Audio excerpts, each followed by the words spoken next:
একজন হুজুর উনি 23 মিনিট ওয়াজ করছেন।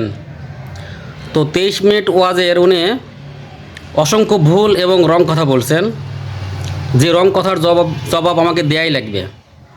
সুতরাং উনি প্রথম যে 35 সেকেন্ডে যে ভুলগুলো করছেন, যে রং কথা বলছেন, সেই কথার জবাব দেবো আগে। এই ভিডিওটা আমি এই হুজুরের ভিডিও আমি ধারাবাহিকভাবে প্রচার করব। এই ভিডিওর হেডলাইন হবে বিষাক্ত হুজুর। ইনি প্রথম 35 সেকেন্ডে যে 5টি ভুল করছেন, সেই 5টি ভুলই আমি প্রথম আপনাকে দেখাবো, তারপরে আমি এনার ব্যাপারে কিছু বলবো। এতদিন বলতেন যে 90% মুসলমান, কথাটা পরিবর্তন করে বলেন 90% শিয়া প্রেমী। এক পাশে জাহান্নামের কুকুর ওই খামেনি, ওই সব খারেজি রাফিদি শিয়ার ছবি দেন, আর এক পাশে কাবা ঘরের ইমামের ছবি দিয়ে লেখেন। দেখি বন্ধুরা, কার পক্ষে আপনারা বেশি কমেন্ট করেন। এই জাহান্নামের কুকুর যদি বেশি ভোট না পায়, তাহলে আমি রফিক বিন সাইদ মিথ্যুক, এটা অমানুষ, একটা নিমক হারাম জানোয়ার আমরা।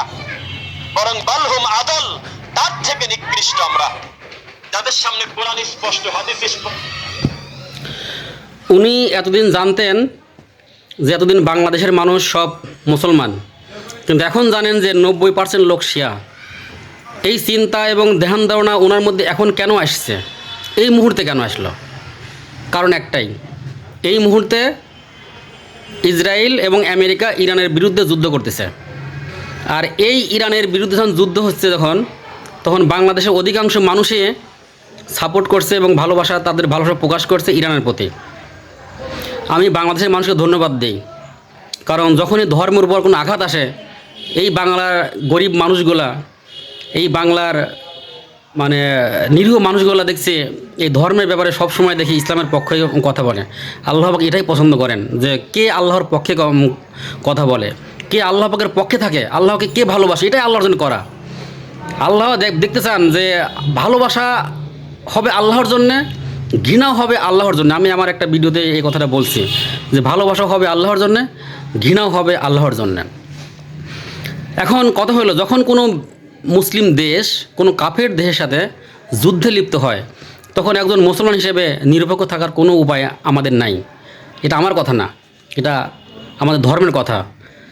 হয় আপনাকে কাফেরদের পক্ষ নিতে হবে, না হয় কোনো মুসলমানের পক্ষ নিতে হবে। আপনি যদি ভদ্রতাবশত নিজেকে বাঁচানোর জন্য যদি কোনো পক্ষই না নিয়ে মাঝখানে থাকেন, যে ব্যক্তি এই কাজটা করবে সে হবে মুনাফেক, কথাটা আমার না, হুজুররা ভালোভাবেই জানে। সুতরাং ইনি এখন যে কথাটা বললেন যে এই বাংলাদেশের অধিকাংশ লোক এখন শিয়া, ওনার এই কথাটা 1 নম্বর কথা, এটা ওনার ভুল। মুসলমানের পক্ষে নিতে হবে, এটাই স্বাভাবিক, অথবা কাফেরদের পক্ষে নিতে হবে। কাফেরদের পক্ষে নিতে হইলে সে তো কাফেরই হয়ে যাবে, এটা কোরআনের কথা, আমার কথা না। যে ইহুদি খ্রিস্টানদের পক্ষ নেবে, সে ইহুদি খ্রিস্টানদের দলভুক্ত হবে, এটা আল্লাহ পাকের কথা।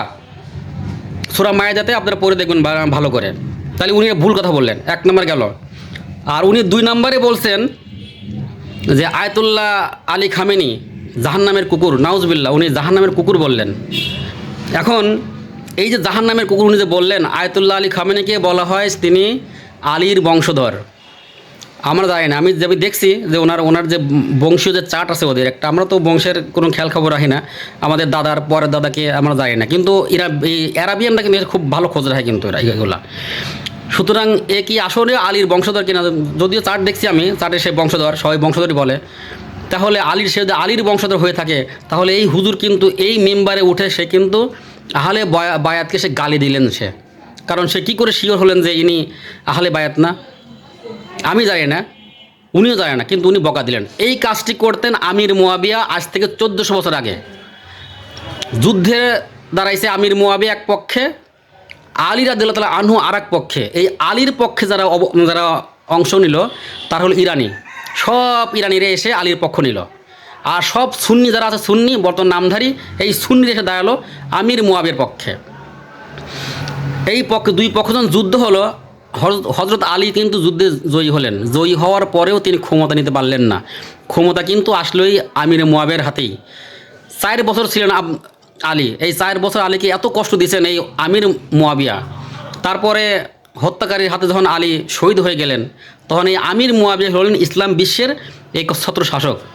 তিনি শাসন ক্ষমতায় উঠেই যে কাজটি করলেন, এই তার প্রত্যেক প্রতিষ্ঠান তিনি অর্ডার করে দিয়েছিলেন, আদেশ জারি করেছিলেন, প্রত্যেক খুতবায় জুম্বার মসজিদের খুতবায় হজরত আলীকে এবং তার বংশধর আহলে বায়াতকে গালি দেওয়া হবে। হুজুরা ভালো করে জানে বিষয়টা।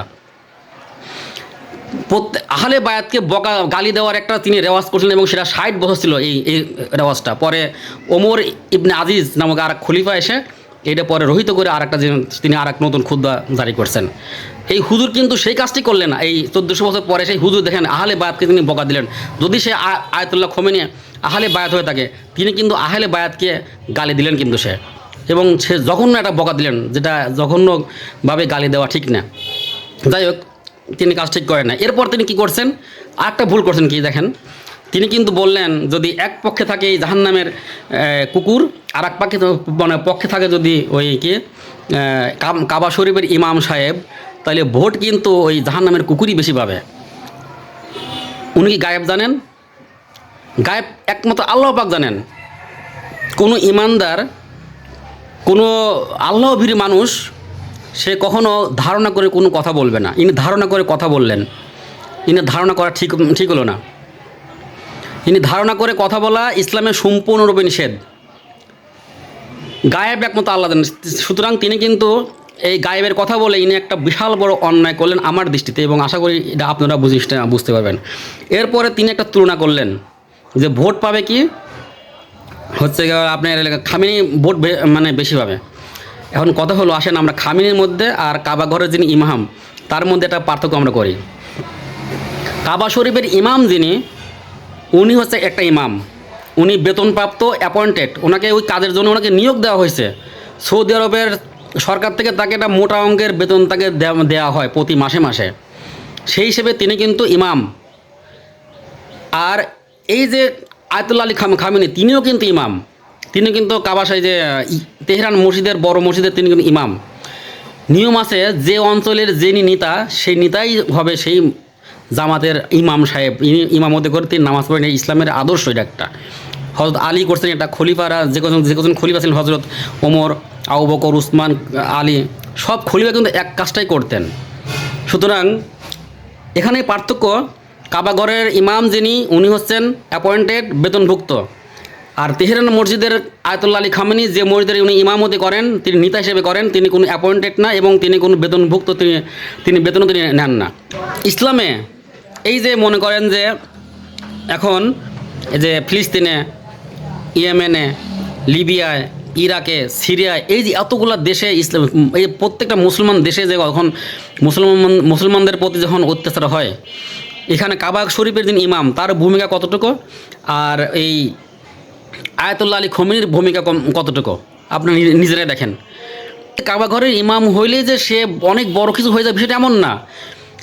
হজরত আলী যে আমাদের নবী যখন ইন্তেকাল করলেন, নবীর যে গায়ের যিনি যে গায়ের যে পোশাক পাঞ্জাবি কে পেয়েছিলেন? এটা কি ওমর পেয়েছিলেন, আলী পেয়েছিলেন, উসমান পেয়েছিলেন? কেউ পায় না। এটা কে পেয়েছিল? ওয়াইস আলী করণী। তাহলে বুঝতে হবে যে এখানে আল্লাহর কাছে তাকওয়ার ভিত্তিতে, আল্লাহ ভীরুতার ক্ষেত্রে যারা যত বেশি আল্লাহ ভীরুতা দেখাইতে পারবে, সে তত বেশি আল্লাহর কাছে প্রিয়। তাকওয়ার ভিত্তিতে মর্যাদা উপরে উঠবে। এখানে কাবা শরীফের সাথে খামেনির তুলনা কেন করা হচ্ছে? কাবা শরীফের ইমাম কি একজন, এই যে কদিন আগে ইউটিউব ফেসবুকে খুব ভাইরাল হচ্ছে, নিশ্চয়ই আপনারা দেখছেন যে একজন কাবা শরীফের ইমাম, তিনি কিন্তু অলরেডি তিনি যে কাবা শরীফের ইমামতি বাদ দিয়ে হুন্ডা চালাচ্ছে, বারে যাচ্ছে, সিগারেট খাচ্ছে, ছবি সহকারে আপনারা ফেসবুক ইউটিউবে দেখছেন। আপনারা সূরা মুলকে আল্লাহ পাক বলেন যে আহসানু আমালা, তোমার আমলটা আমলটা কত সুন্দর, যার কাজ যত সুন্দর, কাজ বেশি করতে হয় না, কম করলেও সেই কাজটা সুন্দরভাবে করতে হবে। আল্লাহ বলছে আহসানু আমালা ওয়াহুল আজিজুল গফুর। আল্লাহ বলছেন আমি দেখতে চাই তোমাদের কাজটা কত সুন্দর। যার কাজ যত সুন্দর, যার যত আল্লাহ ভীরু, তার তত মর্যাদা আল্লাহর কাছে, সে হোক কাবাগরের ইমাম আর হোক আয়াতুল্লাহ আলী খামেনি, হোক একটা রিকশাওয়ালা। এখন আপনারাই ভাবেন, একজন ইমাম সাহেব মসজিদের এসি রুম থেকে ফ্রিজিং হয়ে সে এসে নামাজ পড়েছে, ওনার নামাজ, আর একজন রিকশা চালক সে রাস্তার পাশ দিয়ে যাচ্ছে, তার গায়ে ঘামা, আজানের সময় আছে, নামাজের টাইম হচ্ছে, সে মসজিদের পাশে এই রিকশাটা রেখে সে জামাতের কাতারে দাঁড়ায় গেলেন। এই দুই নামাজ কি এক হবে? ওই হুজুরের নামাজ যে মসজিদের এসি রুমতে ফ্রিজিং হয়ে নামাজ পড়েছে, আর যে ওই ঘাড়মুক্ত যে কর্মী তার নামাজ কি এক হবে? আল্লাহ তাআলা মহাবিচারক। সুতরাং এই যে উনি যে একটা তুলনা করলেন, প্রথমত উনি ভুল করলেন যে উনি গায়েবের কথা বললেন, ধারণা করে কম কথা বললেন, আর দ্বিতীয়ত উনি তুলনা করলেন, একটা ভুল করছেন। আর তৃতীয়ত 3 নম্বরে 4 নম্বর উনি কি বলছেন? আমরা জানোয়ারের চাইতে নিকৃষ্ট হয়েছে। নাউজুবিল্লাহ। আল্লাহ পাক কাদেরকে বলছে যে জানোয়ারের চাইতে নিকৃষ্ট? কোরআনের সূরা আরাফে, সূরা আরাফে আল্লাহ পাক বলছেন আমি মানুষ এবং আমি এমন কিছু মানুষ এবং জিন তৈরি করছি শুধু তারা জাহান্নামের জন্য তৈরি করছি। কেন তৈরি করছি? কারণ এই সব লোকের অন্তর আছে যারা অনুধাবন করে না, এইসব লোকের চক্ষু আছে তারা দেখে না, কান আছে শোনে না, তারা পশুর মতো, কখনো কখনো পশুর চাইতে নিকৃষ্ট। এরা উদাসীন, এরা গাফেল, আল্লাহ পাক বলছেন। তে আমরা কি আমাদের অন্তরকে অনুধাবন করে না যে আল্লাহ আমাদের রব? আমাদের অন্তরকে অনুধাবন করে না কোরআন আমাদের ধর্মীয় গ্রন্থ? আমাদের অন্তরকে অনুধাবন করে না আমাদের রাসূল হযরত মুহাম্মদ সাল্লাল্লাহু আলাইহি ওয়াসাল্লাম? উনি এই কথা কীভাবে বলতে পারেন? ওনার মতো একটা বিষাক্ত হুজুরের মানে বক্তব্য শুনতে হবে? উনি মসজিদের ইমাম সাহেব, সে মিম্বারে দাঁড়ায় আসেনি, তিনি এই বক্তব্য করছে। কত বড় সে মানে একটা মানে কি বলবো, এটাকে বলার কোনো ভাষা নাই। এটা এই হুজুর আমাদের সহজ সরল বাঙালিদেরকে, আমাদের দেশের সহজ সরল মানুষকে গুমরাহি করতেছে। সে মানুষের মধ্যে বিষ ছড়াচ্ছে, উম্মার মধ্যে বিভক্ত করার চেষ্টা করতেছে। অথচ উম্মাদের আজকে একতা খুবই জরুরি। আজকে আমরা এক নাই বিধায়ী আজকে আমাদের মুসলমান জাতির আজকে উপরে আজকে জানেন এই অবস্থা খারাপ। আজকে আল্লাহ সাহায্য করছেন। আল্লাহ বলছেন তোমার আল্লাহকে এটা ওয়াদাবদ্ধ, উম্মা যখন একত্র হবে তখন গায়েব থেকে আল্লাহকে সাহায্য আসবে। আর এই হুজুররা এমন বয়ান করতেছে যে যেন উম্মা যেন বিভক্ত হয়ে যায়, শিয়া সুন্নি বিভক্ত হয়ে যায়। ওরা শয়তান, ওরা আর ওরা খুব ভালো, সুন্নিরা খুব ভালো। সুন্নিরা এখন দেখেন এই লোক কিন্তু শিয়াদেরকে গালি দিচ্ছে। এখন শিয়াদেরকে গালি দেয়, শিয়ারা খারাপ, তাই না? এই শিয়াদেরকে বলছে জাহান্নামের কুকুর। কত বড় সে নিকৃষ্ট, মানে কত বড় অন্তরের মধ্যে সে মানে পোষণ করলে, মানে খারাপ ধারণা পোষণ করলে একটা মানুষের মুখ দিয়ে এরকম নিকৃষ্ট কথা বেরো আসে। ওকে জানে তারা জাহান্নাম যাবে? জাহান্নামের কি দলিল আল্লাহকে দিছে ওই হুজুরকে? সে বলে অমুক জাহান্নামী, সে কীভাবে সে বলে সে জাহান্নামী? কে জাহান্নামে যাবে, কে জান্নাতে যাবে একমাত্র আল্লাহ আলম, আল্লাহ ভালো জানে, কোন হুজুর জানে না। আর এই হুজুরের নাম সম্ভবত রফিকুল ইসলাম মাদানী। ইনি এই মাদানীদের কাছ থেকে এইসব কথা শুনে, যারা সৌদি আরবের যারা টাকা পয়সায় পৃষ্ঠপোষক আলেমগুলা এইসব কথাগুলা মানে এই সালাফিরা, সুন্নি নামধারী এই ভিন্ন ফেরকার লোকেরা, এরা নিজেকে মুসলিম দাবি করে না, এরা দাবি করে সুন্নাহ। আমাদের এলাকায় দেখেন, আমি এই জোহরের নামাজ টামাজ পড়ে এসে কেবলই খাবার দাকে শুয়ে পড়ছি, ফাঁকেতে দিছে আজান দিছে। তখন আমি বললাম কি রে বাবা, এই আজান আসছে কোথেকে? আজান এই সময় কেবল না জোহরের নামাজ পড়লাম। তা আমার মা বলছে বাবার এটা তো ওই আহলে সুন্নতের লোকেরা করতেছে। বাবারে, হ্যাঁ আপনি নামাজ আজানটা দিচ্ছেন ঠিক আছে, এটা ঠিক না, ভুল নাই, যদিও আমার মনে খুব কষ্ট লাগছে, খারাপ লাগছে, কিন্তু কথা হলো জিনিস তো একতা হলো না। সারা বাংলাদেশে আজান হচ্ছে, আসরের আজান হচ্ছে সেই যে কটায়, 5টার দিকে, 5:45 বা 4টির সময় আজান হয়। একভাবে আজান দেওয়া, আর আপনি যখন ভিন্নভাবে আজানটা দিয়ে ফেলেন তখন এটা দলাদলি হয়ে গেল। তখন কাফেররা হাসবে, মুসলমান যারা বিধুন তারা হাসবে যে মুসলমানের মধ্যে একতা নাই। একজন আজান দেয় এলাকা 2:30টার সময়, আর একজন আজান দেয় এলাকা 5টার সময়। কেন রে ভাই, এটা একসাথে থাকা যায় না? আমি সুতরাং এই হুজুর উনি যে বয়ানটা দিছে, ওই হুজুরের বয়ানগুলো আমি ওয়াজগুলো ধারাবাহিকভাবে প্রকাশ করব, কারণ উনি আরও রং কথা বলছে, জবাব দেওয়া দরকার। উনি হলো বিষাক্ত হুজুর। এই ভিডিওটা শেয়ার করবেন যেন সমাজের মানুষ সব জানে, বুঝতে পারে। তো জান্নাতি লোকের কিছু চিহ্ন আছে, জাহান্নামী লোকের চিহ্ন কটা বললাম না, কিন্তু জান্নাতি লোকের কটা লক্ষণ আছে, সেই লক্ষণগুলো বলি। ভদ্রতা, নম্রতা এবং বিনয়িতা।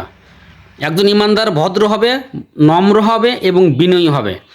এই হুজুর যে ভাষাগুলা ব্যবহার করলেন, এই ভাষায় কি মনে হয় এই হুজুর ভদ্র, নম্র, বিনয়ী?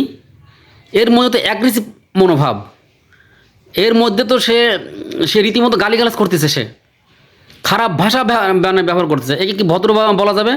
কোনো জান্নাতের কোনো লক্ষণ আছে? এই হুজুরের মধ্যে কোনো ভদ্রতা, নম্রতা, বিনয়িতা কোনোটাই আমি দেখতে পেলাম না, কারণ সে গালিগালাজ করছে রীতিমতো, এবং তার মুভমেন্ট অ্যাগ্রেসিভ, আক্রমণাত্মক এবং বিদ্বেষমূলক।